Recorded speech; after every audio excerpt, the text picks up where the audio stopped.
Muita calma nessa hora, muita hora nessa calma. Eu sou Felipe Barbosa, um escritor apaixonado por fantasia, horror e mitologia, e esse é o quadro História Completa das Sagas, no qual eu trago histórias que merecem ser apreciadas capítulo a capítulo. Hoje a gente continua a análise de Trocas Macabras do Stephen King, que é o livro da vez não só aqui nesse quadro, mas também na leitura coletiva do Projeto 19 desse mês. Eu deixei as informações sobre a live de discussão, na qual a gente vai debater esse livro juntos lá no canal de transmissão de avisos e sorteios da Cambada, e vocês podem conferir no link aqui na descrição. Esse aqui é o penúltimo vídeo e nele a gente vai até o capítulo 18. No próximo vídeo desse quadro, então, a gente já encerra essa história. Sem mais delongas, bora lá então!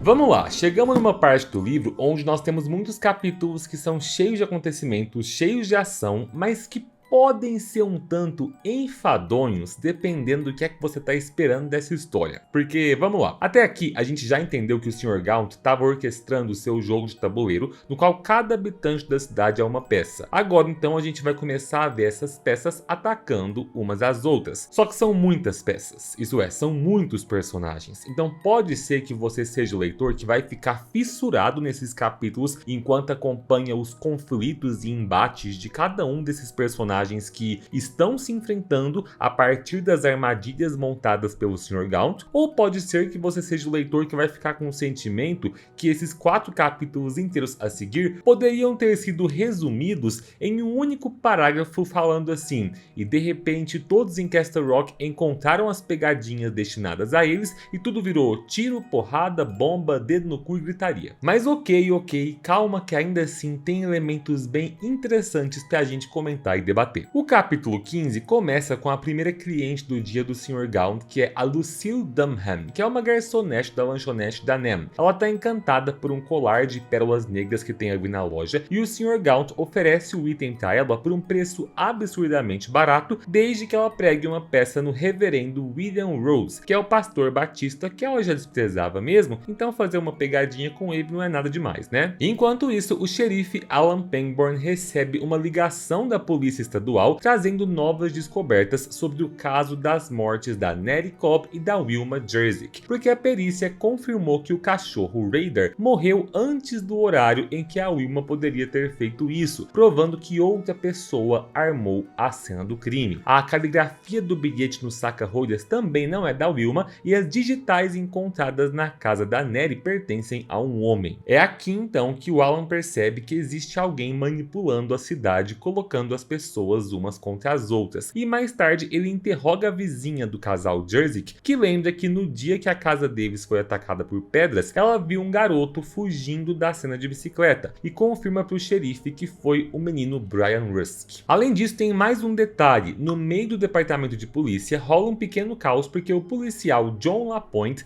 perdeu a sua carteira, e ele fica frustrado com isso, não só pelo dinheiro e pelos cartões, mas porque ele guardava ali uma foto da sua ex-namorada, a Sally Radcliffe, que terminou o namoro com ele para ficar com o treinador Lester Pratt. E só para lembrar, a Sally e o Lester são aquele casal religioso que já foram afetados pelas tramóias do Sr. Gaunt no último capítulo que eu comentei no último vídeo. Enfim, o capítulo continua com a gente acompanhando a Mira Evans. Lembram dela? A mulher obcecada com a fotografia do Elvis Presley. Aqui a Mira já se acostumou com o fato de que quando ela segura aquela foto, ela é transportada para uma fantasia na qual o Elvis chama ela para dançar no palco, depois ele dá muito prazer para ela no jatinho, e aí quando eles estão prestes a chegar em Graceland pro ato final, o rosto do Sr. Gaunt interrompe esse devaneio com uma aparência diferente. Aqui ele é descrito com a pele borbulhando como se queimasse por dentro e os dentes como fileiras de presas afiadas. O Sr. Gaunt cobra que a Mira cumpra a sua parte do acordo e ela tem que ir até a casa do Henry Beaufort, o dono e atendente do bar Tigre Meloso, e lá ela deixa um bilhete ofensivo que dá a entender que é um bilhete do bêbado Hugh Priest, e ela destrói os pneus do carro dele. Depois a gente vê o policial Norris Ridgwick, que tá pagando a sua sua dívida pela vara de pescar que ele comprou. E ele prega uma peça no bêbado Hilt Priest, que pra quem não lembra é aquele que é aficionado no rabo de raposa. E o Norris então destrói os pneus do carro do Hilt, deixando um bilhete ofensivo no carro também, que dá a entender que é um bilhete do Henry Burford, o dono do bar. E pra encerrar, o Sloppy Dodd, que é um dos garotos que faz fonoaudiologia com a senhorita Sally Radcliffe por causa da sua gagueira, chega ali na loja do Sr. Gaunt e é surpreendido quando o Sr. Gaunt faz um gesto e a gagueira dele desaparece temporariamente. O Sr. Gaunt pergunta sobre o bule de chá que o menino tinha comprado pra mãe dele e o Sloppy confessa que ele não deu pra mãe, que ele ficou com o bule pra ele porque algo na posse daquele bule fazia bem pra ele. E em troca do bule, o Sr. Gaunt dá pro menino uma missão. Ele tem que colocar uma coisinha dentro do carro do treinador Lester Pratt, que é o quê?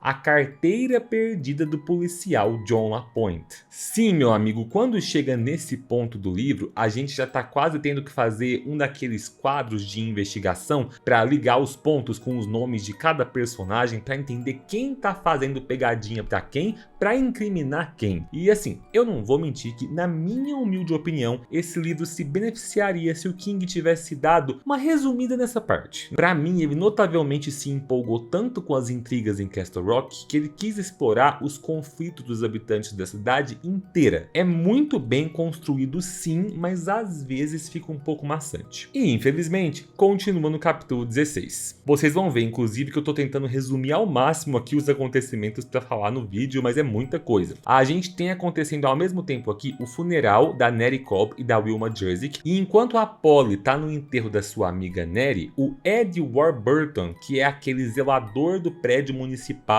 que estava servindo como informante do Sr. Gaunt, ele vai até a casa da Polly para pagar a dívida dele e pregar uma peça nela, deixando ali um envelope do Conselho Tutelar de São Francisco, fingindo que é um documento oficial do conselho. Voltando do enterro, a Polly e o Alan conversam e ele descobre sobre o talismã que ela pegou com o Sr. Gaunt, aquele tal do Aska, e ele fica impressionado e muito desconfiado ao ver como que as mãos dela melhoraram. E aqui eles quase chegam a discutir porque o Alan não confia no Gaunt de jeito nenhum. E aí, enquanto a Polly vai até a loja do Sr. Gaunt porque ela ainda tinha que acertar o pagamento pelo amuleto e descobre que ela vai ter que pregar uma peça no Ace Merrill, o Alan vai até a escola determinado a encontrar o garoto Brian Rusk. Acontece que lá na escola tava rolando algo bem pesado. A Sally Radcliffe, que tá bem ressentida com o fim do seu namoro com Lester Pratt, tá ali para cumprir a parte dela no trato com o Sr. Gaunt. E ela invade a diretoria da escola com um envelope, já que ela foi orientada a pregar uma peça no diretor Frank Jewett. Seguindo as instruções, ela arromba a gaveta da mesa dele, onde ela encontra uma pilha de revistas de pornografia infantil. Ou seja, fica claro aqui que o conhecimento que o Sr. Gaunt tem sobre os segredos dos habitantes de Castle Rock é total. Ele sabe das intimidades mais sujas de pessoas nojentas como esse diretor aqui. E aí a Sally espalha todas essas revistas pelo escritório com um prazer perverso, e mais tarde o diretor Frank Jewett é pego de surpresa quando ele está voltando para sua sala e encontra as revistas espalhadas numa cena que é testemunhada por alguns funcionários e até mesmo por alguns alunos. O Frank entra na sala irritado e encontra o envelope que foi deixado ali, no qual dentro dele tem fotos comprometedoras nas quais o Frank e um professor chamado George T. Nelson foram juntos numas festas e aparecem ali se divertindo, entre aspas, com garotos bem jovens, e só o rosto do Frank está visível nessas fotos, o do George foi apagado. E junto dessas fotos tem um bilhete de chantagem pedindo $2.000 assinado como seu amigo George, o que deixa o Frank com o sangue fervendo, decidido a se vingar desse George. Mais uma vez, vejam o nível dos poderes do Sr. Gaunt, até fotografias desses segredos obscuros ele consegue. Enquanto isso, em outro ponto da cidade, o Alan Pangborn encontra o Brian Rusk e tenta conversar com ele, percebendo que o menino está abatido, assombrado e com medo. Ele nota que o garoto está escondendo alguma informação sobre o ataque à casa da Wilma Jerzyk, mas tudo que o garoto conta para ele é sobre sonhos que ele teve com um monstro, e o Alan não tem tempo de tentar arrancar a verdade do garoto. Ao mesmo tempo, a gente volta para a loja Artigos Indispensáveis, onde a Polly ainda está lá com o Sr. Gaunt, e ele começa a jogar psicologicamente com ela de forma bem filha da puta. Ele ameaça que ele pode revelar para os outros os segredos sobre a morte do filho dela, o Kelton, que morreu queimado num acidente, lembram? E quando a Polly fica incrédula por ele ter essa informação,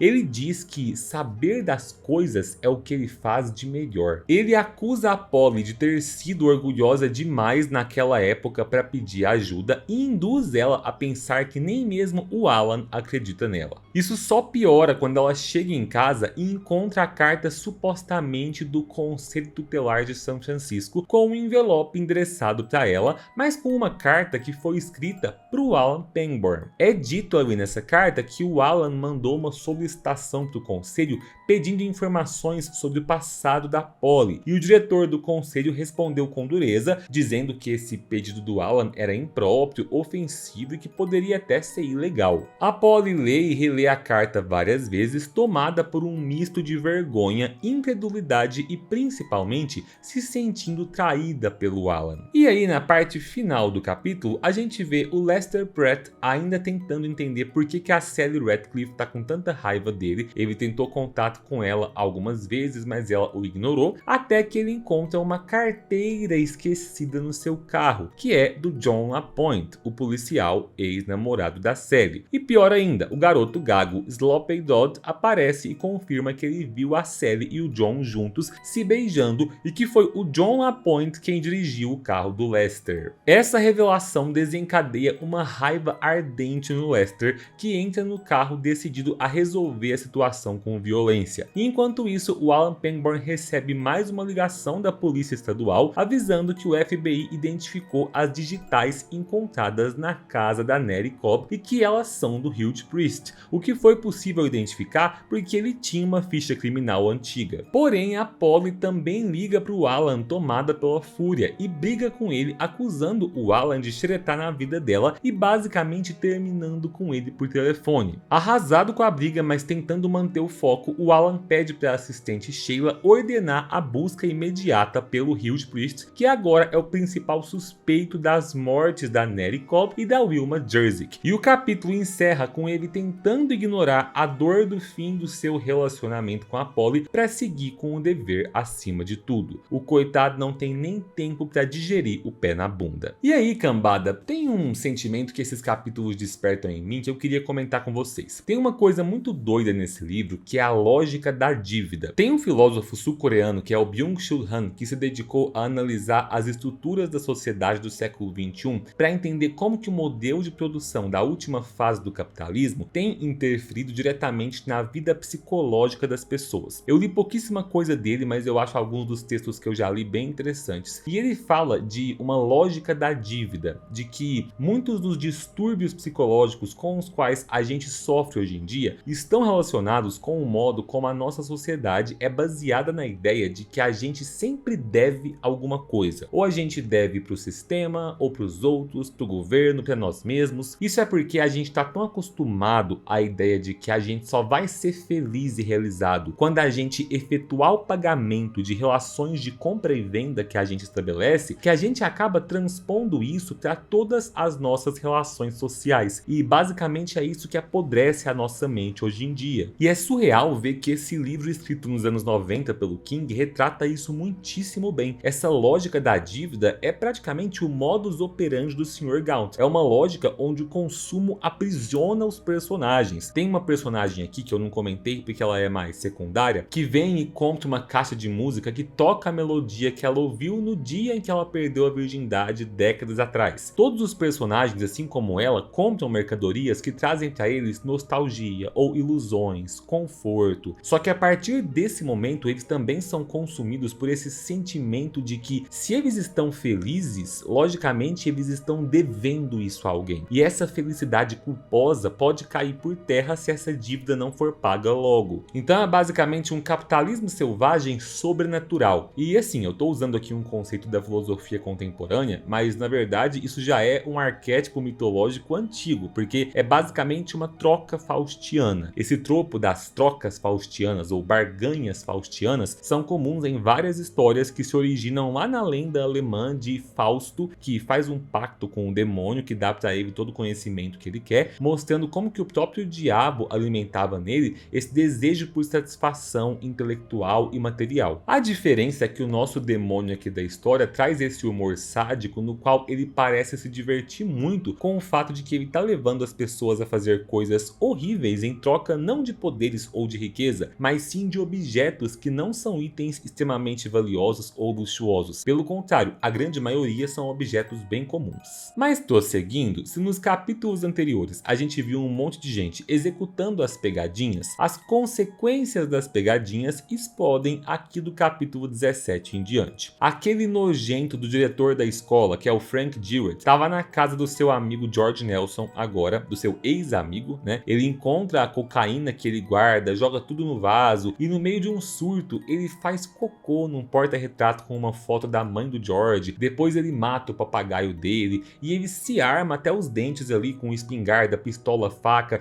e fica ali pronto para matar o George assim que ele chegar. E ele fica cantando músicas natalinas com um sorriso no rosto. Ele tá completamente fora de si, até que ele acaba dormindo atrás do sofá. E o George chega em casa, fica desesperado com aquela bagunça, liga para um amigo dele, desesperado, contando o que aconteceu, contando que jogaram a droga dele fora, e esse amigo orienta ele a ir atrás de um cara chamado Sr. Gaunt. Depois disso, o Frank, que dormiu atrás do sofá, acorda e termina a cena dizendo que ele vai acabar com seu amigo até o fim do dia. Enquanto isso, o Henry Beaufort, que é o dono do bar Tigre Meloso, encontra ali o seu carro destruído com um bilhete que faz ele pensar que foi o Huge Priest, até porque ele vivia expulsando o Huge Priest do bar quando ele bebia demais. Aí o Henry pega um fuzil, vai atrás do Huge, mas primeiro ele chega no seu bar morrendo de raiva. Ele é acalmado ali pelo funcionário dele, o Billy Tupper, que dá uma bebida pra ele, escuta ele desabafar, e aos poucos o Huge percebe que o melhor seria ligar pro xerife e deixar o xerife cuidar do Huge. Olha que ideia mais saudável, né? Só que ele não consegue falar com o xerife, porque a atendente do xerife, chamada Sheila, tá desesperada ligando pro xerife Alan Pangborn, pedindo pra ele correr pro prédio municipal, porque o policial John LaPointe, que tinha perdido a carteira, foi surpreendido pelo treinador Lester Pratt, que apareceu com a carteira dele na mão,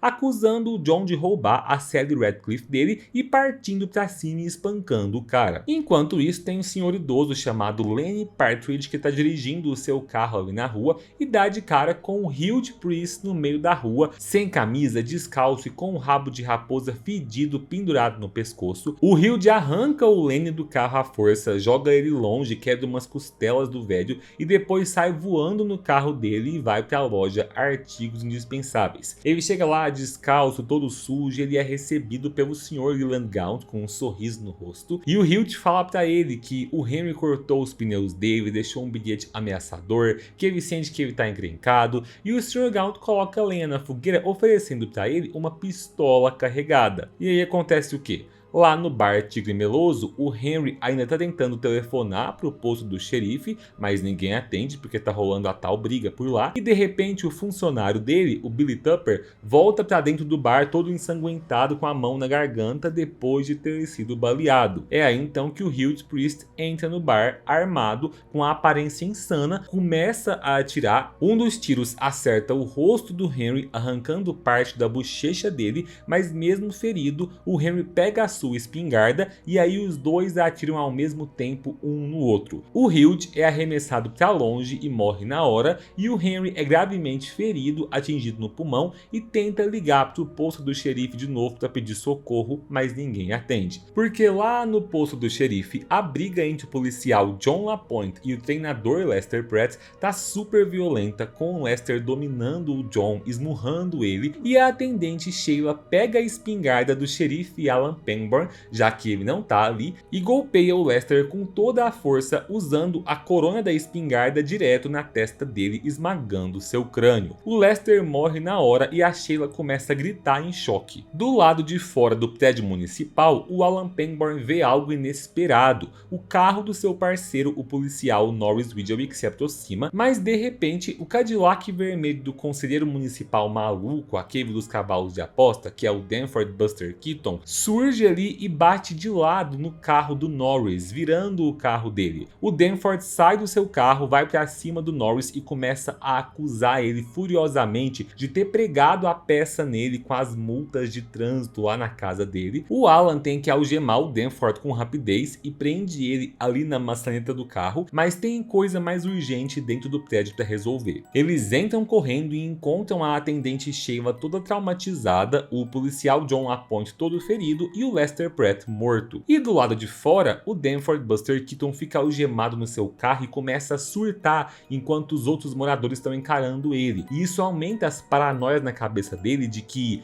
eles, os seus perseguidores, estão contra ele, e ele começa a sorrir enquanto ele sente que o Sr. Gaunt está orientando ele dentro da sua cabeça. Ele entra pela janela do carro e mesmo preso pela algema, ele consegue ligar o motor. Tem um banqueiro chamado Scott Garson que tenta impedir ele, mas ele acaba passando com um carro sobre a mão desse Scott, esmagando os dedos do cara e consegue fugir. E até aqui, cambada, a gente vai lendo esse capítulo com a cabeça surtando, com tanta gente se socando, se ferindo, se matando, mas nada te prepara para o final desse capítulo. A cena corta pro garotinho Sean Rusk, que é o irmão mais novo do garoto Brian Rusk. O Sean percebeu que o irmão tá se comportando de forma bem assustadora. Ele vê o Brian indo pra garagem com alguma coisa na mão. Ele tenta avisar a mãe, mas a mãe, que tá lá com os óculos do Elvis, ignora ele. Então ele vai sozinho e encontra na garagem o irmão segurando o rifle do pai, apontando do próprio rosto e segurando o card de beisebol do Sammy Kohlberg, que é um jogador nada famoso que teve só uma vitória e 3 derrotas. Ou seja, é aqui que fica claro que o fato do Brian ter visto aquele card de beisebol desde o início da história como o Sandy Koufax, que era o jogador famoso que ele admirava, foi uma completa ilusão. Em pânico, o Sean implora para o irmão não fazer nada, promete tudo que ele pode prometer para tentar convencê-lo a não realizar o ato que ele está prestes a realizar, e o Brian só pede uma coisa para ele. Ele pede para o irmãozinho prometer nunca ir até a loja Artigos Indispensáveis, porque o Sr. Gaunt é mais do que um homem venenoso, ele nem mesmo é um homem. E aí essa cena termina com o rifle sendo disparado por ele, o Sean gritando desesperado e por fim essa cena filha da puta aqui, ó. Leland Gaunt parou junto à vitrine da loja e olhou para a rua principal com um sorriso gentil. O som do tiro da rua Ford foi baixo, mas seus ouvidos eram apurados e ele conseguiu ouvir. Seu sorriso se alargou mais um pouco. Ele tirou a placa na vitrine, a que falava do atendimento só com hora marcada, e colocou uma nova.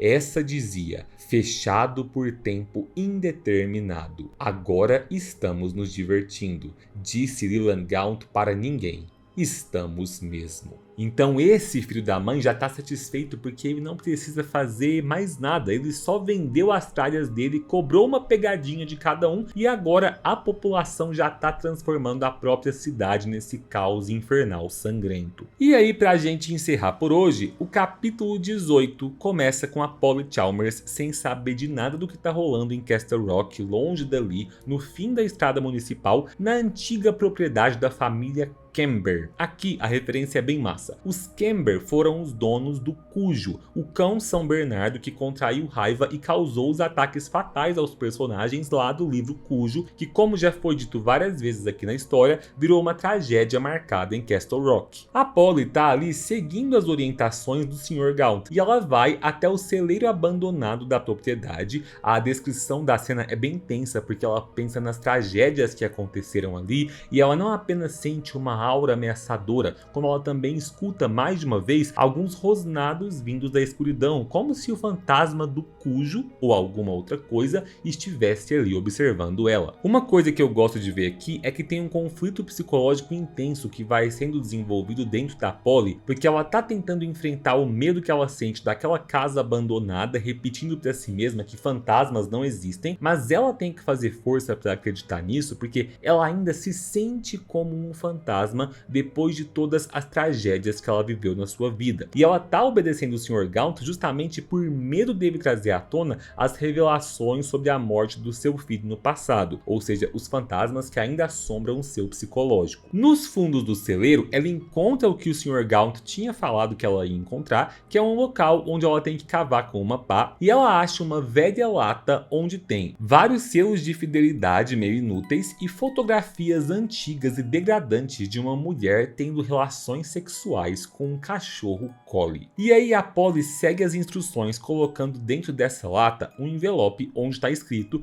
"Mensagem para um intrépido caçador de tesouros", e ela enterra a lata mais uma vez depois que ela tira as fotos e os selos que haviam ali e bota fogo em tudo com uma caixa de fósforos, até que de repente ela vê claramente dois olhos vermelhos brilhando no escuro como se fossem os olhos de um cachorro raivoso, e ela sai correndo dali desesperada no seu carro. Enquanto isso, o Ace Merrill acorda do que parece ser uma longa noite de caça ao tesouro, e sob o efeito da cocaína do Sr. Gaunt que ele vem usando, ele liga para um velho conhecido seu da época de prisão em Shawshank, chamado Ned Copeland, que é um cara que já teve uma loja de moedas e que fazia grandes coleções. E ele pergunta para esse Ned sobre as moedas que ele encontrou enterradas numa das latas nos locais marcados pelo seu tio Pop Merrill. E o Ace descobre que cada uma daquelas moedas vale $2. Então, em grande quantidade, as moedas podem render um dinheiro bom. O Ace acredita que o verdadeiro tesouro do seu tio pode estar escondido em outro lugar do mapa, especificamente onde? Na antiga casa dos Camber, que provavelmente foi comprada pelo Pop Merrill na época da tragédia do cachorro cujo. E enquanto isso, o Danforth Buster Keaton volta para casa todo surtado. Ele chegou num ponto aqui, cambada, em que ele tá acreditando que as antenas parabólicas espalhadas pela cidade são na verdade dispositivos de controle mental que atacam a cabeça dele. E aí ele chega irado em casa, gritando com a sua esposa,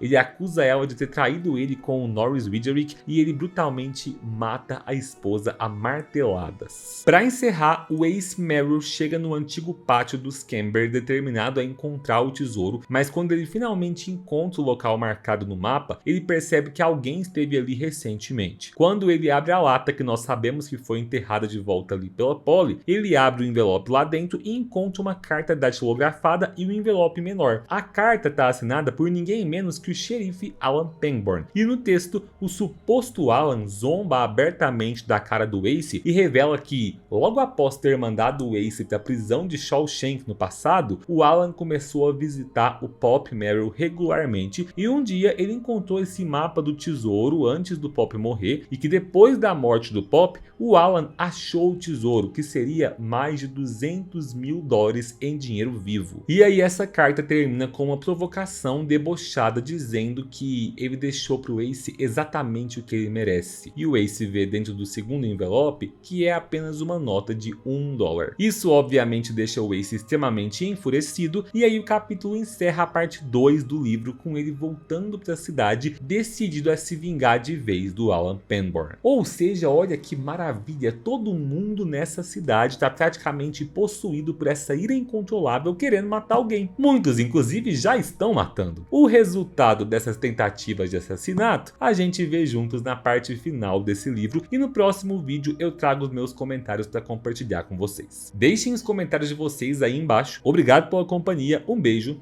e tchau!